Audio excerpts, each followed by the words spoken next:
How to recover Gmail account without phone number and recovery email. Let's get started. First, navigate to this one website, support.google.com. Then scroll down and head over to this one section, forget your password. Click on this option, recover your Google account or Gmail.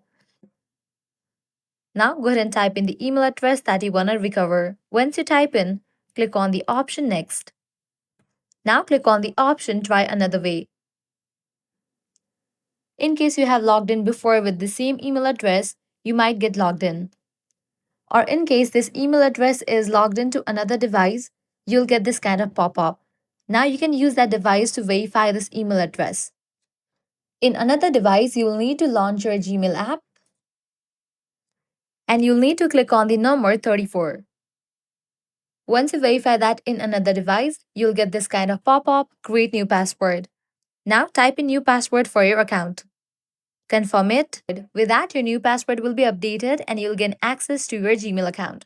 So this way you can easily recover your Gmail account without phone number and recovery email. If this guide helped you out, don't forget to like, share, and subscribe.